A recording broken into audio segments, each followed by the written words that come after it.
Hello friends, मैं हूं अजीज। आप देख रहे हैं मूवी स्टॉक शो चैनल, जिस पर आज मैं बात करने वाला हूं फाइनली भोला फिल्म के रिलीज हुए सेकंड टीजर के बारे में, जो कि डेफिनेटली हम सभी पर काफी ज्यादा इम्पैक्ट डालने में कामयाब हुआ है, ये बात तो श्योर है। और अगर उसके पीछे के रीजन की बात की जाए तो रीजन काफी सिंपल है कि इस फिल्म की प्रेजेंटेशन बहुत ज्यादा स्ट्रॉन्ग की जा रही है। इतनी के लोगों के दिमाग से ये चीज निकल जाए कि ये फिल्म असल में लोकेश कनगराज के यूनिवर्स की बनाई गई फिल्म काइथी की रीमेक है, जो की ज्यादातर तो बायकॉट गैंग बिल्कुल भी नहीं भूलने वाली। इसलिए उन्हें इग्नोर कर यानी कि उनकी हिपोक्रेसी को इग्नोर कर बात ही कर ले भोला के सेकंड टीजर की। तो जैसे कि मैंने कहा, स्ट्रॉन्ग प्रेजेंटेशन में ये सेकंड टीजर पूरी तरीके से अपने वर्ल्ड को बिल्ड करने में कामयाब रहा है, जिसे देखकर फैंस के साथ साथ ऑडियंस भी इस कंटेंट पे अपना इंटरेस्ट बनाकर रखेगी। और अगर उस क्यों के भी जवाब की बात की जाए तो वो फॉर्मूला है अजय देवगन का दिमाग, जिन्हें ये पता चल गया है कि आज की तारीख में ऑडियंस किस तरीके की फिल्म अपने पैसे खर्च कर थिएटर में जाकर देखना चाहती है। और ये चीज मैं हर एक फिल्म मेकर से चाहता हूँ कि वो अपने कंटेंट को लेकर इतने ज्यादा तो ईमानदार रहे कि थिएटर में दिखाने के लिए उनके पास सिर्फ बड़े नाम और अच्छा प्रोडक्शन नहीं बल्कि कंटेंट भी हो। और अगर इसमें बॉलीवुड से लेकर साउथ इंडस्ट्री तक में देखा जाए तो ये कंटेंट हमारी नसों में बहता है। जिस धमाके की गूंज अब पूरी दुनिया ने भी RRR जैसी फिल्म देखकर सुनी है। जी हाँ, आपका अंदाजा बिल्कुल सही है कि मैं यहाँ पर बात कर रहा हूँ मास लेवल की प्रेजेंट की गई फिल्मों की, जिसकी प्रेजेंटेशन कभी काफी ज्यादा अच्छी निकल जाती है तो बीच बीच में कभी बेकार, जो की ऑलमोस्ट फिलहाल तो बॉलीवुड की इंडस्ट्री की फिल्मों के कंटेंट के साथ हो रहा है। यानी कि क्रिंजीनेस को घुसाकर इस तरीके की मास लेवल की फिल्मों को पूरी तरीके से बर्बाद कर दिया गया है। और हाँ, ये चीज सिर्फ बॉलीवुड में नहीं बल्कि साउथ इंडस्ट्री तक में होती है, जहाँ मेकर्स मास ऑडियंस की लेवल की फिल्म बनाते वक्त ये भूल जाते हैं कि उन्हें फिल्में किस तरीके से बनाकर लोगों के सामने प्रेजेंट करनी है। ऐसे में अगर कोई चीज बच जाती है तो वो है स्टारडम, जो आज भी साउथ वालों के दिमाग से बिल्कुल भी नहीं निकला। इसलिए वहाँ की फिल्में बेकार स्टोरी की प्रेजेंटेशन की वजह से भी बॉक्स ऑफिस पर अच्छी खासी कमाई करने में कामयाब होती है, जस्ट बिकॉज ऑफ स्टारडम। लेकिन बॉलीवुड में कंटेंट के मामले में ये चीजें बदली है, जिसमें मैं रीमेक को तो बिल्कुल भी दोष नहीं दूंगा, क्योंकि याद कीजिए उन दिनों को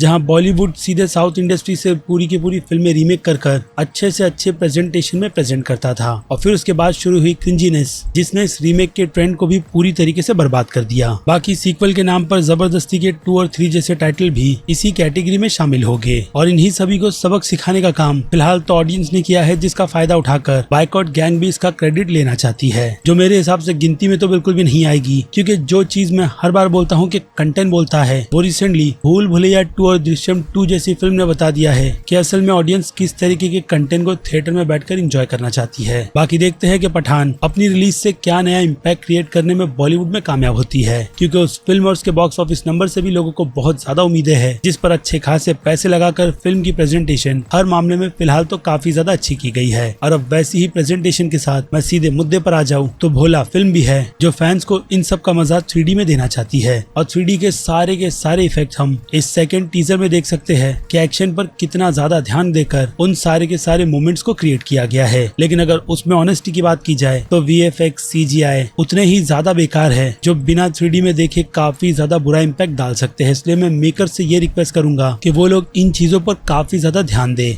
क्योंकि हाँ, ये चीज थिएटर में जब आप 3D में फिल्म देखोगे तो बिल्कुल भी फील नहीं होगी, क्योंकि पूरा आपका ध्यान 3D के इफेक्ट्स पर रहेगा। ठीक तानाजी जैसी फिल्म की तरह, जिसके 2D के वर्जन का इम्पैक्ट आप अब घर बैठकर भी देख सकते हो। और ऐसे में भोला जैसी फिल्म के साथ में ये चीजें टीजर में ही काफी ज्यादा नेगेटिव फील लाती है, जिसे छोड़ फिल्म की सारी प्रेजेंटेशन बहुत ज्यादा स्ट्रॉन्ग है, जो आपको इस मामले में मैड मैक्स के यूनिवर्स तक ले जाती है, जिसमें अब देखना इंटरेस्टिंग यही रहेगा कि क्या ये फिल्म लोकेश कनगराज के यूनिवर्स की ही तरह खुद का भी यूनिवर्स बिल्ड करती भी है या नहीं। क्योंकि अभिषेक बच्चन के विलन होने की रूमर भी काफी ज्यादा स्ट्रॉन्ग है, तो वहीं अजय देवगन के स्टेटमेंट भी, जो इस फिल्म की सक्सेस के बाद इस यूनिवर्स पर और भी ज्यादा काम करना चाहेंगे। तो अब डिपेंड करता है उनके फैंस से लेकर ऑडियंस पर कि वो इस कंटेनर्स के यूनिवर्स को सपोर्ट भी करना चाहती है या नहीं, जो कि अगेन कहूंगा अपने 2 टीजर से पूरी तरीके से प्रॉमिसिंग करता हुआ तो नजर आता ही है। क्योंकि जहाँ इसके पहले टीजर में थोड़ी सी स्टोरी का हिंट दिया जाता है, तो उसे देखकर बायकॉट गैंग तो यही पकड़ कर बैठ गई थी कि ये फिल्म बस एक सिंपल सी रीमेक है और कुछ भी नहीं। लेकिन अब सेकंड टीजर ने पूरा का पूरा मूड ही चेंज कर दिया है, जिस कारण से वैसी ऑडियंस का मुंह बंद हो चुका है। यानी अब जरूरत है तो वैसे लोगों के मुंह पर ताला लगाने की, जो कि शायद से ये कंटेंट लगा भी दे, अगर सच में इसके टीजर की तरह इसके पूरी की पूरी फिल्म में भी वैसा दम हो तो। बाकी अजय देवगन का डायरेक्शन, रवि बसूर का BGM, इन सारी की सारी चीजों को प्रॉमिस तो कर ही रहा है।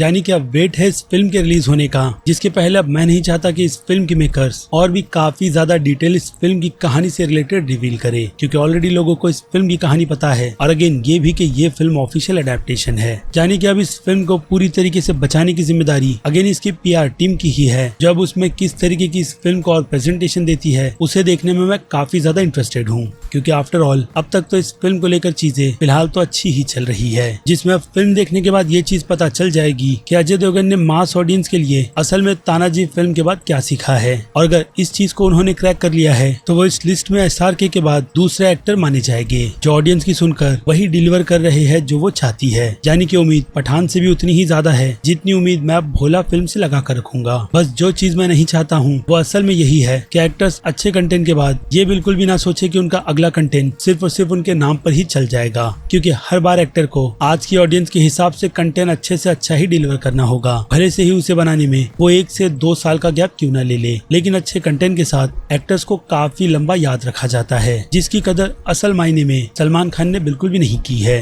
जो कि अब मुझे लगता है कि सारे एक्टर्स और मेकर्स भी करेंगे, यानी कि ऑडियंस के टेस्ट के हिसाब से फिल्म बनाना। क्योंकि जितनी बड़ी बड़ी बातें रोहित शेट्टी ने सर्कस फिल्म के प्रमोशन में की थी, वो फिल्म देखने के बाद पता चल गया था कि वो अपने नाम को लेकर कितना घटिया कंटेंट ऑडियंस को बेच रहे थे, जिसमें शुरुआत से ही बिल्कुल भी दम नहीं था। लेकिन अभी के लिए तो वो उम्मीद मुझे भोला फिल्म के टीजर से मिल रही है। जैसे पैकेज का प्रॉमिस आज से कई साल पहले बॉलीवुड की फिल्मों में इन तरीके की चीजों को बस ट्रेलर में ही दिखाकर प्रेजेंट किया जाता था, जबकि असल मायने में फिल्म उसकी बिल्कुल ही उलट होती थी। यानी रेयरली ही ट्रेलर से देखकर अच्छी फिल्में निकल कर आती थी, जो तुरंत ही ऑडियंस के साथ खुद को कनेक्ट भी कर लेती थी। लेकिन आज की तारीख में ये चीज फिलहाल तो बहुत ही ज्यादा कम काम करती है, इसलिए अब जो दिखता है उसे ही बेचा जाए तो काफी ज्यादा बेटर रहेगा। जिसमें अब भोला का स्टैंड कहाँ होगा कहाँ नहीं, उसके बारे में अब बात करेंगे इस फिल्म के ऑफिशियल ट्रेलर के निकल जाने के बाद, जिसके 2 टीजर को देखकर मैंने काफी लंबी चौड़ी वीडियो बना दी है, जिसमें आई होप आपको कुछ काम की ही बातें सीखने के लिए मिली होगी, जो कि हाँ आप कमेंट में भी मेरे साथ शेयर कर सकते हो। क्योंकि अब वक्त है मेरी तरफ से इस वीडियो को यहीं पर खत्म करने का। बाकी मैं हूँ अजीज, आप देख रहे थे मूवी स्टॉक शो चैनल, जिसे अगर आपने अभी तक सब्सक्राइब नहीं किया है तो सब्सक्राइब कर लीजिए, और बगल में बने हुए इस बेल आइकन के साथ साथ नोटिफिकेशन को भी ऑल पर क्लिक कर दीजिएगा, ताकि इस चैनल पर जब भी मैं कोई नई वीडियो अपलोड करूँ आपको उसकी नोटिफिकेशन सबसे पहले मिले। और तब तक के लिए बाय।